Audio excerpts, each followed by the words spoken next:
So in this short video today, I'm going to show you how to derive the quadratic formula by completing the square. And we're going to start off with this quadratic here, this second order polynomial, and we're going to arrive at this equation here. So any polynomial like this where we have a leading coefficient that's more than 1, so for example 2x squared, so on. When we're completing the square, we always divide by this leading coefficient, and doing so makes the next couple of steps a lot easier to do. So if we divide all terms by a, we get x squared plus b over a x plus c over a equals 0.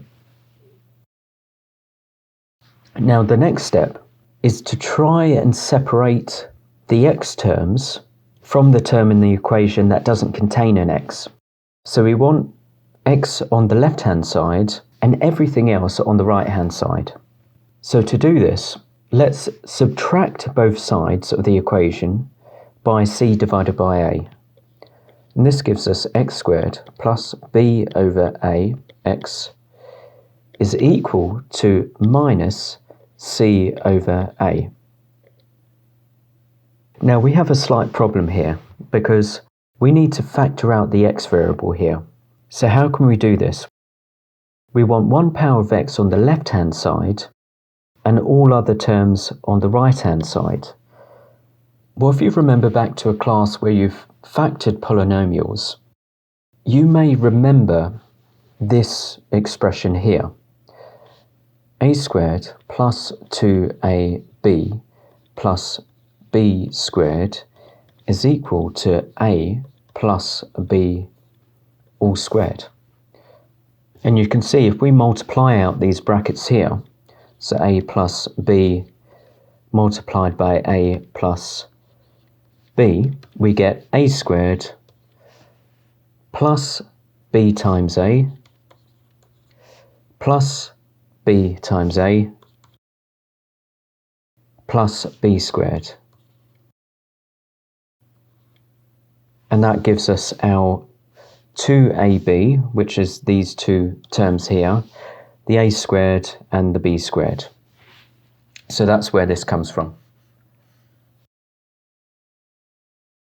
But what we want to do is transform this left side of the equation here into this format.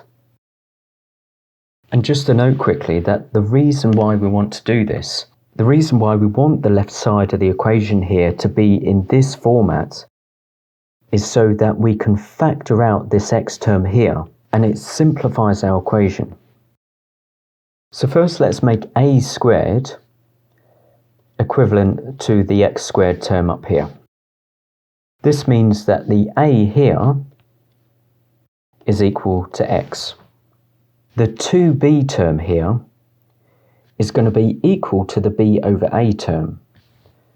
So if I put 2b prime is equal to b over a, we know that the b prime down here, this b here, is equivalent to b over a 2a. So we can start to rewrite this equation here in terms of x squared and b over a. So a equals x squared plus 2b, which is b over 2a, b over 2a. And we've got the a term here, which is equal to our x term up here, x. And now we need a b squared term, and this is the b prime here. So b prime is b over 2a, equivalent to b over 2a, and it's squared. So we do b squared over 4, because we're squaring the 2, a squared. And that's a plus. And because we've added this term to our equation up here, we need to also add it on the other side of the equal sign to balance the equation. So we've got minus c over a, and we need to add this term here on this side. b squared over 4a squared. Okay. So now our left-hand side of the equation looks very similar to this expression here, which means we can simplify it to this perfect square. Remember, the a value is x, and our b prime value is equal to b over 2a. So we add b over 2a here, and that's squared, which is equal to the right-hand side of the equation, c over a plus b squared over 4a squared. And on the right-hand side here, we have a simple fraction addition. When we add fractions together, we need to ensure that the denominator has an equal value. So for example, if I was to subtract 1/2 from 5 over 4, I need to make sure that the denominator values are both equal to the lowest common multiple out of the two values here, which is 4. So they need to equal. So 5 over 4 minus 2 over 4, and because we've multiplied the 2 here in the denominator by 2 to equate to 4, we need to multiply the numerator by 2 as well. And that's equal to 5 minus 3, which is 3 over 4. So we need to do the same here with this fraction. So let me rewrite this. We've got b squared over 4a squared minus c over a. We want this denominator to be 4a squared. So what do we need to do to this variable a here to make it equal to 4a squared? Well, the only thing we need to do is multiply it by 4a. A multiplied by 4a is equal to 4a squared. So if I multiply the denominator by 4a, I have to multiply the numerator also by 4a. So c multiplied by 4a and 4a squared here.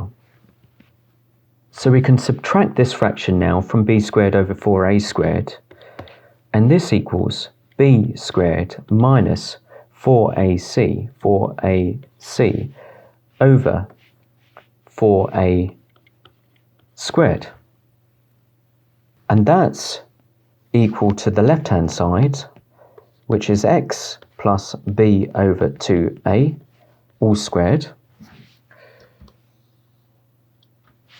We want the x term here to be the only variable on the right-hand side, so let's square root both sides. We've got x plus b over 2a is equal to the square root of b squared minus 4ac divided by, and because we're rooting each term in this fraction here, the square root of 4 is 2, and the square root of a squared is a.